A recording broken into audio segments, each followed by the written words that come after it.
tiveram contato com esse capítulo 26, Gênesis, é um texto antigo, mas ao mesmo tempo é um texto muito atual. Você leu comigo que havia fome na terra, além das primeiras, da primeira que foi nos dias de Abraão. Quando o texto ele refere, ele menciona além dos dias de Abraão, isso implica dizer que essa fome aqui é mais severa, é mais aguda. Estudando esse capítulo de número 26, eu descobri que nesse tempo o útero fecundo da terra estava estéril. A crise era profunda, aguda. O útero fecundo da terra está estéril. E eu queria bater esse papo, é bem rápido, se refere à fome. Eu queria bater um papo sobre crise. Repete comigo, diga crise. Vocês sabem que a crise vem para todos, para rico, para pobre. Crise não respeita cor, crise não respeita classe social, ela vem para todos. E a primeira anotação que eu fiz aqui é que na crise nós somos desafiados a lutar pela própria sobrevivência. Vocês sabem que a mesma crise que abate um, promove o outro. É por isso que na crise a gente é desafiado a lutar pela nossa própria sobrevivência. O que me chama a atenção é que Deus aparece para Isaac dizendo: não desças ao Egito, habita na terra que eu te disser. E o Senhor continua dizendo: peregrina nesta terra, serei contigo e te abençoarei. Pregador, por que Deus está aparecendo para Isaac e dizendo ao mesmo não descer ao Egito? É óbvio, se tem uma coisa que Deus conhece, é o nosso coração. Se Deus está dizendo para Isaac não descer ao Egito, sem sombra de dúvidas, esta é a proposta. E por que a inclinação de Isaac descer ao Egito? Eu não sei quantos têm essa informação, mas nesse tempo, nesse período, o Egito, ele é um celeiro da humanidade. É um lugar onde há fartura, é um lugar onde há abundância. E eu escrevi esse segundo ponto aqui. Eu quero que você guarde no coração. Se você puder, depois até escreva para você nunca esquecer. Na crise, não podemos buscar atalhos sedutores, porque a gente é tentado a sair do ambiente da crise e buscar ambientes, lugares que vão proporcionar aquilo que de fato temos falta, aquilo que irá nos suprir. Se você voltar no tempo, você vai lembrar que Abraão, por conta dessa mesma fome, ele desceu ao Egito, e essa descida custou caro até os dias de hoje. Ele trouxe de lá Agar, e você sabe que a mesma gerou Ismael.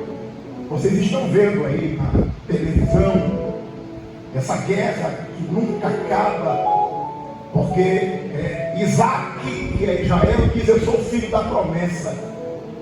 Israel também diz: eu sou filho da promessa. Essa guerra, e talvez você vai ficar chocado, essa guerra é uma das piores. Porque que guerra é essa, pregador? É uma guerra religiosa. E é complicado viver com gente religiosa, porque em nome de Deus eles matam. Eles dizem: em nome de Deus eu não abraço. A pior guerra, não são guerras por causa de espaço territorial ou por riquezas. A pior guerra é a guerra religiosa. Eu estou dizendo de uma guerra que já está há milênios, por conta de eu sou filho da promessa, eu também sou. Então cuidado, porque no momento da sua crise, os atalhos serão sedutores. Mas Deus aparece para Isaac e dizendo: não desças, habita na terra que eu te disser. O terceiro ponto que eu desejo compartilhar com a igreja, eu anotei aqui, é que na crise precisamos tirar os olhos das circunstâncias e pô-los na promessa. Qual foi a promessa de Deus para Isaac naquela terra onde o útero fecundo estava estéril? A promessa foi: eu serei contigo e te abençoarei. E deixa eu lhe fazer uma pergunta nessa introdução: onde você está pondo os teus olhos? Na promessa ou na circunstância? Aonde está o teu foco? Aonde está o teu olhar? Na promessa ou nas circunstâncias? Eu anotei outra lição aqui para repartir com a igreja. Na crise, a melhor coisa que nós podemos fazer é seguir a direção de Deus sem fugir. E a palavra de Deus para Isaac é: não fuja, habita nesta terra, porque eu serei contigo. Porque Deus não está limitado a espaço geográfico. Não. A bênção de Deus não está condicionada a um lugar. Muito pelo contrário. Deus, ele é perito em fazer desertos florescer. Então, ao invés de você colocar os olhos na circunstância, ponha os teus olhos na promessa. E a promessa é: serei contigo e te abençoarei. Eu anotei algo aqui para repartir com vocês. Na crise, precisamos obedecer sem racionalizar. Porque se a gente agir com a razão, eu vou ficar de nada. Olha a ordem que Deus está me dando: peregrinar nesta terra que o útero fecundo dela está estéril. Obedecer sem racionalizar. Isaac tem o exemplo, e o exemplo dele é dentro de casa, porque Abraão, na época era Abrão, não conhecia nem o Senhor, e Deus disse: sai da tua terra, da tua parentela, da casa de teu pai, e vai para a terra que eu te mostrarei. E Abraão não questionou, ele obedeceu.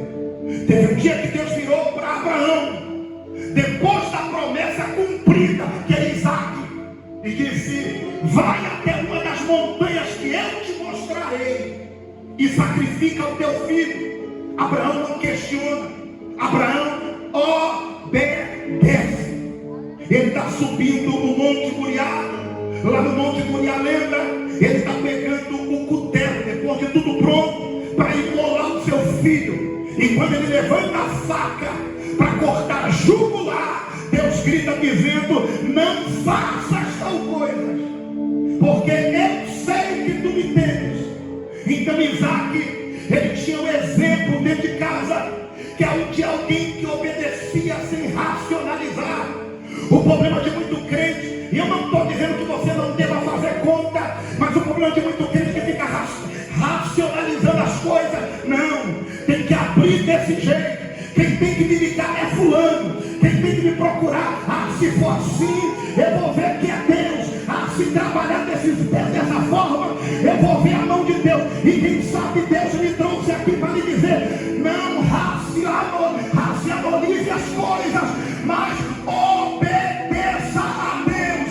Se Ele está dizendo: fica fica. Se ele está dizendo não fuja, porque maior do que as circunstâncias é a promessa dele.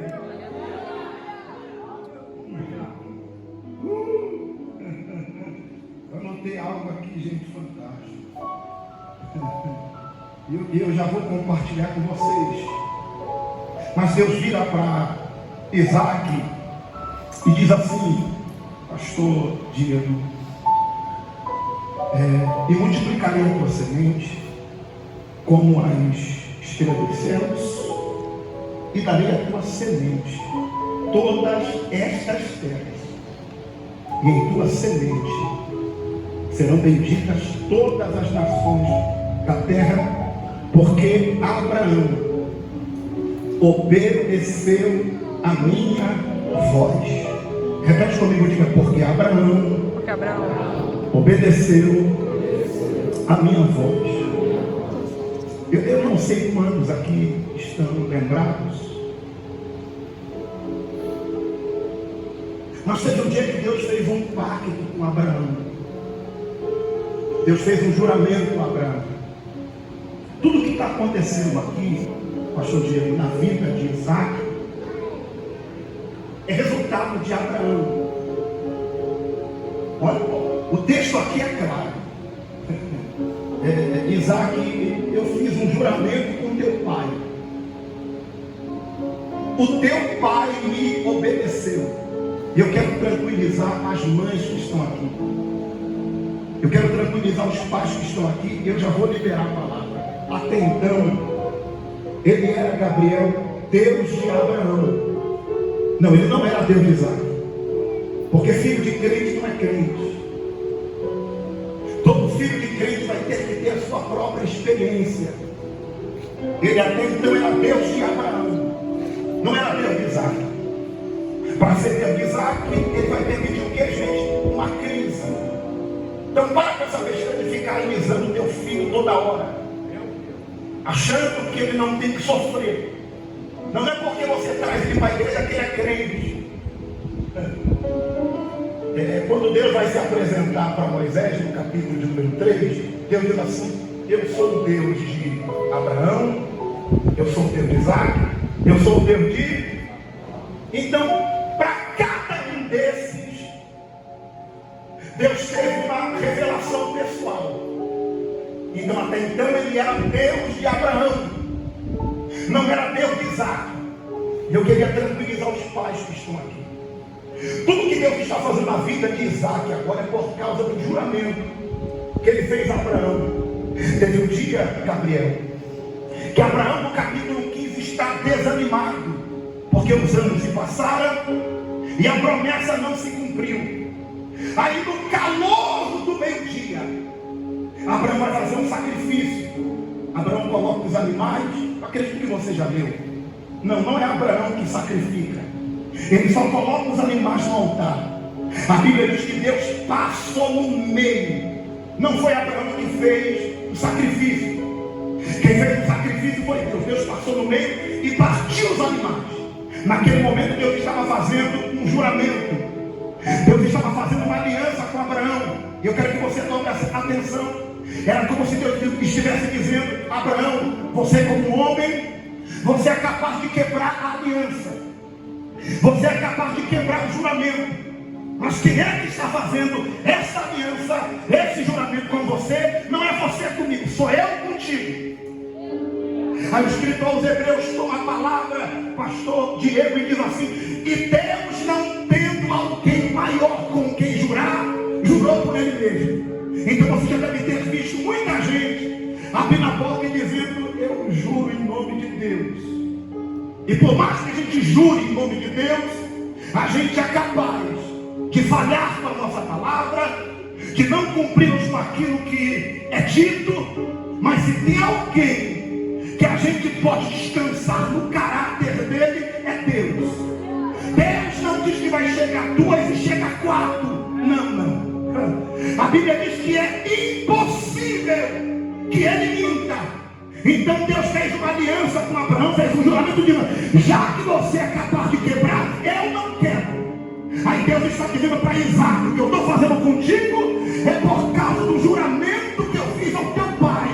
E vai chegar um tempo que a tua filha crente, que o teu filho crente vai te dar um abraço e vai dizer: que bom é ter uma mãe crente, que bom é ter um pai que ora. Porque muitos filhos de crentes estão sendo guardados enquanto você está aqui chorando, adorando, orando. Vai chegar um dia que esse menino rebelde, que essa menina que não é grato, que é ingrato, que você faz tanta coisa e mesmo assim não te dá um abraço, não te elogia. Vai chegar um dia que você vai chegar em casa e vai ter uma surpresa, que essa menina vai te abraçar, esse menino vai te abraçar e vai dizer: eu quero te agradecer pelas orações, mãe, eu quero te agradecer pelas entregas, pai. Se eu estou viva, se eu estou vivo, é por causa da aliança que o Eterno tem contigo, por causa do juramento que eu fiz a Abraão. E Abraão me obedeceu. Abraão fez o que, gente? Aí o texto bíblico diz assim: assim habitou Isaac em Gerar. Repete comigo, diga: assim habitou Isaac em Gerar. Agora como o texto muda. Agora o texto diz que os varões daquele lugar vão colocar os olhos em Rebeca. Olha a mudança drástica do texto. Os filisteus, os varões daquele lugar, vão pôr os olhos em Rebeca e vão perguntar sobre ela. E diz a Bíblia que Isaac vira para os varões daquela terra e diz: ela é minha irmã, porque temia pela própria vida. A Bíblia diz que Rebeca era formosa. E sabe aonde Rebeca está indo agora? Está indo para o marinho. Ninguém toca nela. Teve um dia, pastor Diego, que Abimeleque olhou na janela, e quando a Bíblia diz que ele estava brincando, o original aqui é beijando. Quando Abimeleque vê Isaac beijando Rebeca, diz: ele mentiu. Não é irmã, é mulher dele. Abimeleque agora vai repreender Isaac, dizendo: rapaz, você poderia ter trazido mal para a nossa nação, porque alguém facilmente teria tocado na sua mulher. E Abimeleque faz um juramento: ninguém vai tocar neste varão ou em sua mulher. Quem tocar nele ou nela certamente morrerá. Deixa eu falar algo aqui para alguém. Eu anotei isso aqui. Eu sei que nós estamos num culto de libertação, e libertação também é culto racional, é culto com entendimento. Na crise, você precisa investir no seu relacionamento familiar em vez de mentir. Olha o que está acontecendo aqui. Isaac primeiro mente, depois a mentira é descoberta, e depois da mentira descoberta vem as consequências. Eu quero que você dobre a sua atenção, porque tem muita gente que na hora da crise, ao invés de investir, quando eu digo investir, gente, é buscar até um terapeuta. Porque casamentos são duas pessoas de duas origens completamente diferentes. E infelizmente a gente que cresceu, sabe, num ciclo religioso